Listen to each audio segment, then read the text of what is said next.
ઇફકોના chairman Dilip સંઘાણીની social media site X પર માર્મિક પોસ્ટ દીકરીના નિહાપા લાગ્યા હોવાનું લખ્યું લખાણ। સંઘાણી કઈ દીકરીની વાત કરી રહ્યા છે તેનો ઉલ્લેખ ટાળ્યો। પોસ્ટથી અનેક તર્કવિતર્ક। સંઘાણીની પોસ્ટ પર કોંગ્રેસ નેતા પ્રતાપ દુધાતનો દાવો। પોસ્ટ પાયલ ગોટી પ્રકરણને લાગુ પડતી હોવાનો કર્યો દાવો। કહ્યું કુદરત કોઈને છોડતી નથી। પાયલબેનને જેમણે હેરાન કર્યા તેમને કુદરતે સજા આપવાનું કર્યું ચાલુ। દાહોદના ગરબાડા એપીએમસીમાં ફરી ભાજપનો કેસરીયો લહેરાયો। ચૂંટણીમાં ખેડૂત વિભાગની 10 બેઠકો માટે કુલ 13 ઉમેદવારી ફોર્મ ભરાયા। ફોર્મ પાછા ખેંચવાના અંતિમ દિવસે 3 ઉમેદવારોએ ફોર્મ પાછા ખેંચતા તમામ 10 ઉમેદવાર બિનહરીફ જાહેર। અમદાવાદની 7th ડે સ્કૂલ મામલે વિવાદ વકર્યો। સ્કૂલે માન્યતા મામલે કેટલાક પુરાવા ન આપતા શિક્ષણ વિભાગમાં કરાઈ જાણ। સ્કૂલ પાસે કેટલીક માન્યતાના પુરાવા ન હોવાનું તપાસ કમિટીમાં આવ્યું સામે। કમિટીએ જે રિપોર્ટ રજૂ કર્યો તે ખોટો હોવાનો શાળાનો દાવો। સમગ્ર મામલે ડીઈઓએ આપ્યું નિવેદન। શાળાને કર્યો સવાલ, તમામ ડોક્યુમેન્ટ્સ હોય તો તપાસ કમિટીને કેમ નથી કરી રહી સહયોગ। રાજકોટ શહેરમાં ગુનાખોરી વધતા શહેર પોલીસ સફાળી જાગી। છેલ્લા 3 દિવસથી રાત્રે 11 વાગ્યા બાદ શરૂ કરાયું કોમ્બિંગ। અસામાજિક તત્વોનો અડ્ડો બની રહેલા પાન ગલ્લા, ચાની ટપરી, ખાણીપીણીની લારીઓ કરાવાઈ છે બંધ। ભક્તિનગર, પ્રદ્યુમનનગર, માલવ્યનગર, ગાંધીગ્રામ સહિતના વિસ્તારમાં પોલીસનું ચેકિંગ। શહેરમાં motor vehicle drink and drive અને જીપી એક્ટ અંતર્ગત ગુનો દાખલ કરીને કરવામાં આવી રહી છે કાર્યવાહી। લુખ્ખા તત્વોના આતંકને ડામવા નંબર પણ કરાયો જાહેર। અમદાવાદના નરોડા વોર્ડમાં સ્નેહ મિલન કાર્યક્રમમાં બેનરથી શહેર પ્રમુખ પ્રેરક શાહ નારાજ। સ્ટેજ પર કોઈપણ ભાષણ આપ્યા વગર માત્ર નવા વર્ષની શુભેચ્છા પાઠવીને નીકળી ગયા। 2 વખત સૂચના બાદ પણ પ્રોટોકોલનો ભંગ થતા થયા નારાજ। આયુષ્માન કાર્ડ કઢાવવામાં લોકોની નિરસ્તાને લઈને ભાજપના ધારાસભ્યએ કરી ટકોર। કહ્યું તમે કરોડપતિ છો કે આયુષ્માન કાર્ડ નથી કઢાવતા। હોસ્પિટલમાં દાખલ થાય ત્યારે કાર્ડ કઢાવવા આવે છે લોકો। કૃષિ મંત્રી જીતુ વાઘાણી સહિત 3 મંત્રીએ તાપી જિલ્લાની લીધી મુલાકાત। જીતુ વાઘાણી, નરેશ પટેલ અને રમેશ કટારાએ વ્યારાના ખોડ તળાવ ગામે ખેડૂતોની વ્યથા સાંભળી। પાક નુકસાનના યોગ્ય વળતર માટે ખેડૂતોને આપી સાંત્વના। મંત્રી જીતુ વાઘાણી અને નરેશ પટેલે ખેડૂતો સાથે કર્યો સંવાદ। અધિકારીને નુકસાનનો ઝડપથી સર્વે કરી સરકાર સમક્ષ અહેવાલ રજૂ કરવા રજૂઆત કરી। અસરગ્રસ્ત ખેડૂતોને તાત્કાલિક સહાયનો આપ્યો વિશ્વાસ। દ્વારકા જિલ્લામાં કમોસમી વરસાદથી થયેલા નુકસાનનો સર્વે કરાયો પૂર્ણ।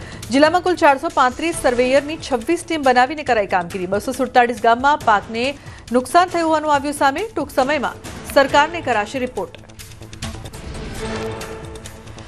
વલસાડ જિલ્લામાં હાથ ધરાયો પાક નુકસાનીનો સર્વે। તંત્રની ટીમો ખેતરોમાં જઈ ખેડૂતોને સાથે રાખીને પાકમાં થયેલા નુકસાનીનો મેળવી રહી છે અંદાજ। સર્વેની કામગીરીથી વલસાડ જિલ્લાના ખેડૂતોને વધી સરકારી સહાયની આશા। અમદાવાદ શહેરમાં વસતા રબારી સમાજના 14 પરગણાએ લીધો આવકારદાયક નિર્ણય। રબારી સમાજમાં લગ્નમાં 15 તોલા જેટલું સોનું આપવાની પ્રથા દેવ દિવાળી પછી બંધ કરાઈ। સમાજમાં વ્યાપેલા કુરિવાજ પર સદંતર પ્રતિબંધ લાદવા સમાજના અગ્રણીઓનો નિર્ણય। નવેમ્બરમાં યોજાનાર સંમેલનમાં પહેલીવાર મહિલાઓને આમંત્રણ આપીને નિર્ણયને બનાવાશે મજબૂત। આ નિયમ સમાજના જે લોકો તોડશે તેને સમાજના પંચ કરશે દંડ। સમાજની મહિલાઓએ નિર્ણયનું કર્યું સ્વાગત। મોબાઈલના વધુ પડતા ઉપયોગ સામે ભાજપ પ્રદેશ પ્રમુખ જગદીશ વિશ્વકર્માએ વ્યક્ત કરી ચિંતા। વડતાલ મંદિરના કાર્યક્રમમાં ભાષણ દરમિયાન કહ્યું અઠવાડિયામાં 1 દિવસ મોબાઈલનો ઉપવાસ કરવાનો રાખો। મોબાઈલ લોકોના ઘર કરી રહ્યો છે બરબાદ। મોરબીમાં પૂજ્ય દાદા ભગવાનની 118મી જન્મ જયંતિ ઉત્સવ યોજાયો। કાર્યક્રમમાં મુખ્યમંત્રી ભૂપેન્દ્ર પટેલે આપી હાજરી। મુખ્યમંત્રી ભૂપેન્દ્ર પટેલે આરતી સહિતના કાર્યક્રમમાં ભાગ લીધો। પ્રધાનમંત્રી મોદી 15 નવેમ્બરે ફરી આવશે ગુજરાત। નર્મદાના ડેડિયાપાડામાં આયોજિત બિરસા મુંડાની જન્મજયંતિની ઉજવણીમાં આપશે હાજરી। પીએમના આગમનને લઈને તંત્રએ કરી તૈયારીઓ। આદિવાસીઓના વિકાસ માટે પીએમના પ્રયાસને લઈ સાંસદ મનસુખ વસાવાએ માન્યો આભાર। રાજ્યમાં હજી 24 કલાક રહી શકે છે વરસાદી માહોલ. ભારે પવન ફૂંકાવાની શક્યતા. આજે કેટલાક જિલ્લાઓમાં હળવા વરસાદની શક્યતા. 24 કલાક બાદ હાલ પૂરતી માવઠાથી મળી શકે રાહત. ખેડૂતો માટે રાહત થોડા દિવસ પૂરતી જ હશે. હવામાન નિષ્ણાંત અંબાલાલ પટેલની આગાહી. 18 થી 24 નવેમ્બરે ફરી આવી શકે છે માવઠું. 16 થી 18 નવેમ્બરમાં બંગાળ ઉપસાગરમાં ભારે ચક્રવાત સર્જાશે. 20 નવેમ્બર સુધી રહેશે ચક્રવાતની અસર. મોડી રાત્રે સાબરકાંઠાના વાતાવરણમાં આવ્યો પલટો. હિંમતનગર સહિત પરબડા, કેસરપુરા, કરણપુર, હાજીપુર, હાપા, કાટવાડ, ગઢોડા સહિતના ગ્રામ્ય પંથકમાં વરસ્યો વરસાદ. ખેતરમાં ઉભા પાકને ભારે નુકસાન થવાની ભીતિ. મહેસાણા જિલ્લામાં ફરી કમોસમી વરસાદનો કહેર. વિસનગર, વડનગર, વિજાપુર, ઊંઝા સહિતના ગ્રામીણ વિસ્તારોમાં વરસાદ વરસ્યો. ક્યાંક ધીમી ધારે તો ક્યાંક ધોધમાર વરસાદ વરસ્યો. માવઠાથી ખેડૂતોની વધી ચિંતા. અરવલ્લીના ભિલોડા પંથકમાં વરસ્યો કમોસમી વરસાદ. ભિલોડા, લીલજા, જુમસરમાં વહેલી સવારથી વરસાદી માહોલ.